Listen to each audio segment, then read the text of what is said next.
welcome back to Law Putra's YouTube channel. Today we are discussing about the provisions of plea bargaining.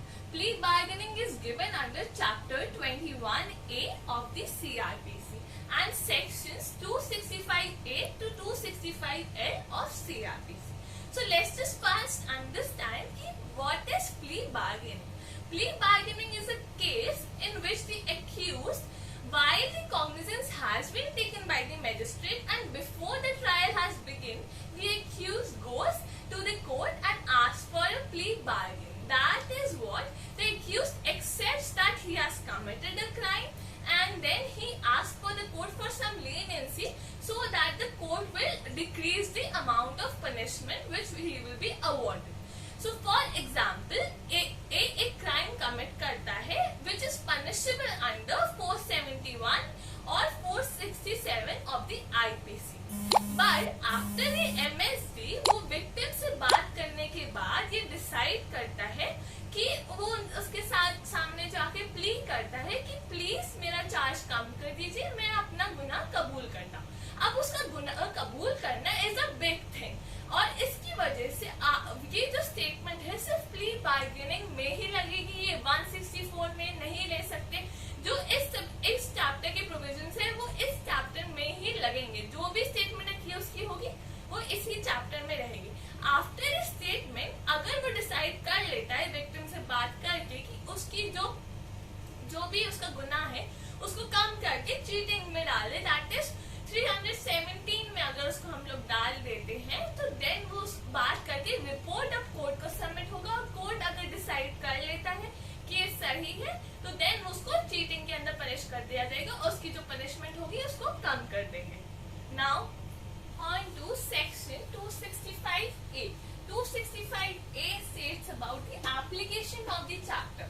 This chapter shall apply to the accused against whom a police report has been filed under section 173 or CRPC or magistrate has taken cognizance of the case on the complaint of the accused.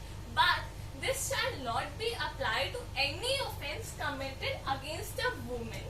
That कि एक इंसान जाता है women को harass करता है, उसको तंग करता है एंड देन उसके बाद वो जाके प्ली बार्गेन करता है कि आई एम सॉरी, अब मुझे प्लीज थोड़ी मेरी जो पनिशमेंट है उसे कम कर दीजिए, तो ये उस पर अप्लाई नहीं होगा.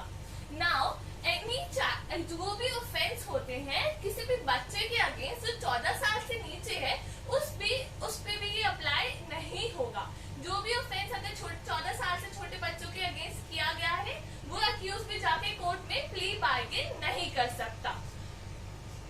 And this section would also not apply to socio-economic conditions affected. Now, what is socio-economic conditions that is given in the provision that जो भी central government declare करेगी कि socio-economic condition क्या हो सकती है.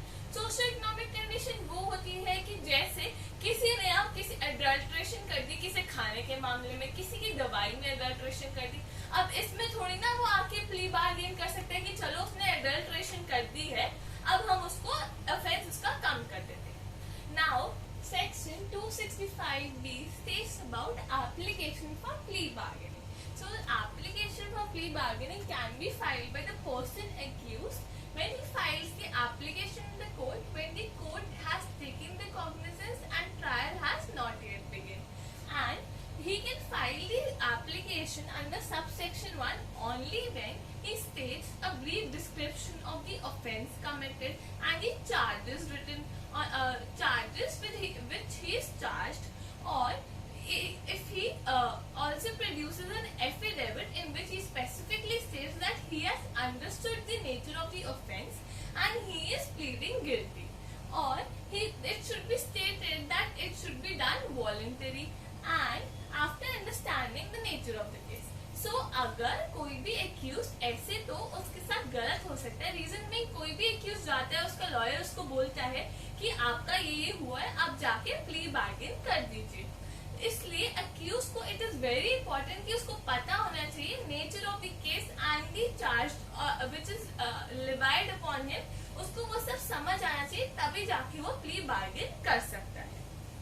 नाउ जब वो प्ली ये सब कर देता है अब कोर्ट को नोटिस देती है कंप्लेनेंट को और पीपी को कि वो डेट फिक्स पे आए. और देन जब कंप्लेनेंट है पीपी अपने डेट फिक्स पे आते हैं तो वो एक्यूज को कैमरा के अंदर वॉलंटरी एग्जामिन करेगी जहाँ पे कोई भी नहीं होता, जिससे पता चले कि अगर जो वो प्ली बार्गेन और अपना जो गुनाह कबूल कर रहा है वो उसने वॉलंटरीली किया है। देन अगर वो कोर्ट सेटिस्फाइड है कि वो वॉलंटरी किया गया है तभी वो उसके प्ली बार्गेन मानेगी। अगर कोर्ट सेटिस्फाइड है कि वो इनवॉलंटरी या किसी कोअर्जन के अंदर आके कर रहा है तो वो प्ली बार्गेन नहीं मानेगी। Section 265C states about the guidelines of mutually satisfaction disposition which happens between both of the parties. So where the complaint has been filed under 173, there should be the PP, the police officer who investigated the case, the accused and the victim. They shall sit together and they shall decide कि accused को कितनी punishment उसकी कम करनी चाहिए और वो लोग एक साथ बैठ के डिसाइड करेंगे कि विक्टिम को कितना कंपनसेशन मिलना चाहिए। और प्रोवाइडेड दैट कोर्ट ये देखेगा कि वो सब वॉलेंटरी हो रहा है, एक्यूज पे कोई कोअर्शन या किसी भी तरह का कोई भी इन्फ्लुएंस नहीं है। Then court will also say that victim और एक्यूज अपने लॉयर्स के साथ वहां पे आके नेगोशिएट कर सकते हैं। बट अगर ये otherwise than on 173 that is अगर मजिस्ट्रेट को कंप्लेन करने पे केस फाइल हुआ है तो सिर्फ और सिर्फ एक्यूज एंड विक्टिम एक साथ बैठ के डिसाइड करेंगे और कोर्ट का काम यही होगा कि वो चेक करे कि ये सब वॉलंटरी हो रहा है और एक्यूज और विक्टिम अपने लॉयर्स को लेके आ सकते हैं। Now section 265B talks about report of MSD to be submitted to the court. Now जो भी बातें एक्यूज और विक्टिम के बीच में MSD के दौरान हुई एंड उन दोनों ने डिसाइड किया कि चलो आप तो 467 में अगर वो है कमिटेड या 471 में तो आपका हम लोग कम कर देते हैं, आपको हम चीटिंग जिसमें सिर्फ 1 साल की जगह 417 लगा देते हैं। और वो डिसाइड कर लेता है कि एक्यूज जाके बोलेगा कि मेरी गलती है।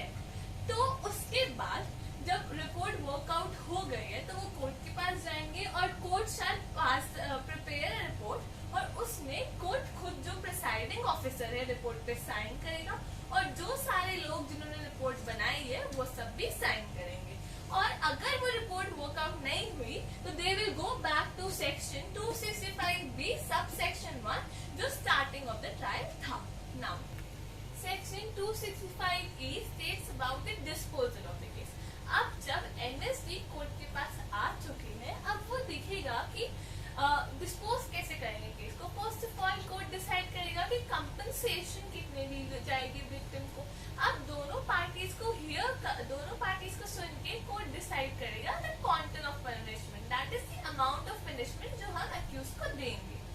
Now the points would be that the releasing accused on probation पे रिलीज करना मतलब कि कोर्ट एक्यूज को बोल सकता है कि एक बाउंड विद और विदाउट श्योरिटीज या बेल बाउंड या कुछ भी वो कोर्ट को दे के ये श्योरिटी दे के कि जिस भी दिन अगर उसकी जरूरत हुई तो वो कोर्ट में आएगा, ये सब फुलफिल करके कोर्ट उसको रिलीज कर सकता है। अदरवाइज और एमुनेशन अंडर 360। एमुनेशन अंडर 360 का मतलब ये है कि अगर एक्यूज एक बच्चा है जो लॉ ही पढ़ रहा है और उसने आज तक कोई ऑफेंस नहीं किया या कुछ नहीं किया, उसका सारा कंडक्ट क्लियर था, तो भी कोर्ट ये देख सकते उसको रिलीज कर सकता है। और dealing accused under probation of offenders act, तो कोर्ट उसको प्रोबेशन ऑफ ऑफेंडर्स एक्ट के अंदर भी डील कर सकता है। Other after hearing clause A, court can apply 360 of the CRPC or provisions of Probation Act under the falling for the punishment. Now, अगर वो ना A और ना B में आता है, still a minimum punishment for the offence committed by the accused is given, then court उसको half of the minimum punishment award करेगा।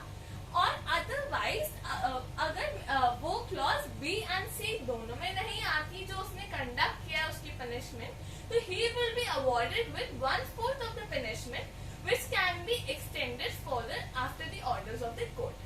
Now, section 265S states about the judgment of the court. Now, judgment shall be delivered by open court and should be signed by the presiding officer. Now coming to 265G, which states about the finality of the judgment. This judgment shall be final and no appeal can be taken against the judgment. The only remedy remedy available is that they can go to the Supreme Court directly in 136 of the Constitution, that is special leave petition, or they can file a writ petition under 226 or 227 of the Indian Constitution. Now 265H states about the power of the court. It states that the court shall have all the powers that is granted to it under the provisions of bail and during the trial shall be granted to the court under this section also. 261 states about the period of detention. It states that कि accused ने जितना भी time detention में जब तक एक उसके against conviction का अवार्ड अगर पास नहीं हुआ, जब तक उसका कन्विक्शन सेट असाइड हुआ या उसके अगेंस्ट एक पनिशमेंट नहीं डिसाइड हुई, जितना भी टाइम उसने जेल में बिताया है, that should be set of against the amount of the punishment provided. That is कि अगर उसने डिटेंशन में 3 महीने बिताए और उसको 6 महीने की सजा मिली है, तो अब उसको बस 3 महीने और जेल में बिताने हैं. J of CRPC states that about saving.